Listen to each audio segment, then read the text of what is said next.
Today we continue with our analysis of the J6 Committee report based on the findings that are found in the executive summary.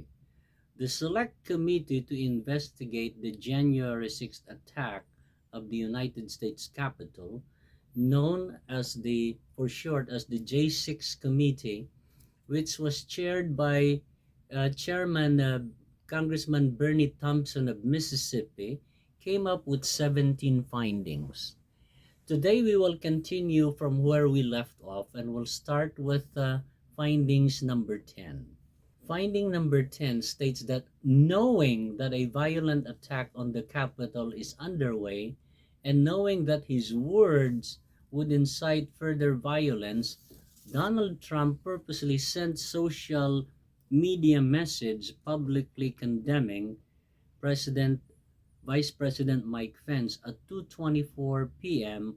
on January 6th. Here's what happened there. At 2:13 p.m., when the Capitol was already breached by pro-Trump rioters, Vice President Mike Pence was evacuated to an underground shelter. It was the most chilling video capture of the day when the Vice President was in mortal danger with a military aide following him with a big briefcase that contains nuclear launch codes. They termed that as the nuclear football.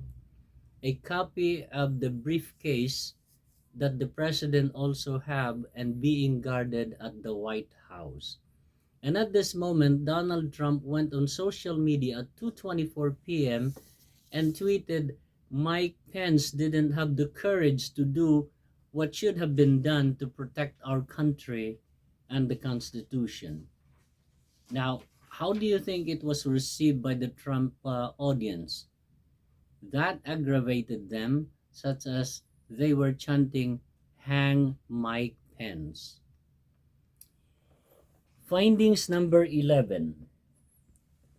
Knowing that violence was underway, meaning it was in progress, and despite his duty to ensure that the laws are faithfully executed, Donald Trump refused repeated requests over a multiple hour period that he instruct violent supporters to disperse and leave the Capitol, and instead watched the violent attack unfold on television. This failure to act perpetuated the violence at the Capitol and obstruct Congress proceedings to count electoral votes. Here's our analysis to that. If you haven't watched any of the televised hearings on the January 6th committee, witnesses after witnesses who were in the White House told the committee that Trump was eating lunch for almost 3 hours and watching the violent event on television. And he didn't make any phone call to anyone, nor take any phone call from anyone, just enjoying himself watched the horror in progress at the Capitol. That even her own daughter called Trump's chief of staff Mark Meadows and others who can access the president to tell Donald Trump that his daughter, Ivanka Trump, is begging him to call off the crowd and tell them to leave the Capitol. He chose not to be bothered by anyone as he enjoyed watching what he planned for days with violent seditionists and other MAGA supporters. Findings number 12. Each of these actions by Donald Trump was taken in support of a multi-part conspiracy to overturn the lawful results of the 2020 presidential election. That was finding number 12. The event on that day was planned and executed by many of the willing participants like the Proud Boys, the Oath Keepers, white Christian evangelicals who subscribe to white Christian nationalism, MAGA chapters who bussed people to the Capitol, and many more. Finding number 13 states that the intelligence community and law enforcement agencies did successfully detect the planning for potential violence on January 6th, including planning specifically by the Proud Boys and Oath Keeper militia groups who ultimately led the attack on the Capitol.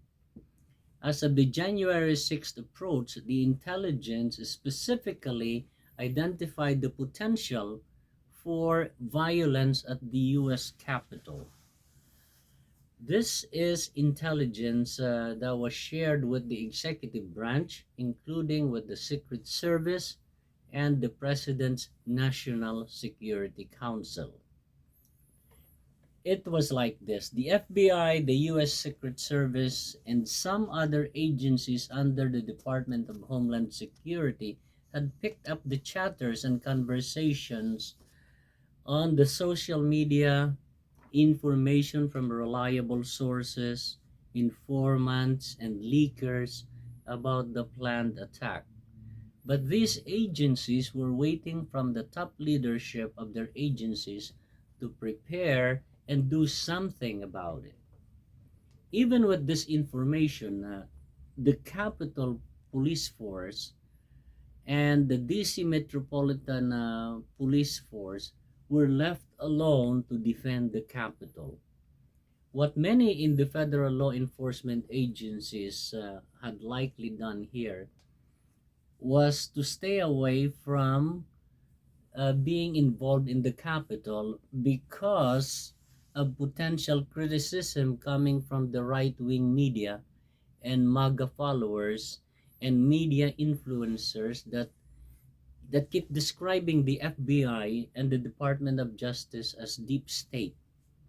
Trump himself has used this term in many of his speeches. Whenever Republican criminal act is being investigated, he whines about the deep state.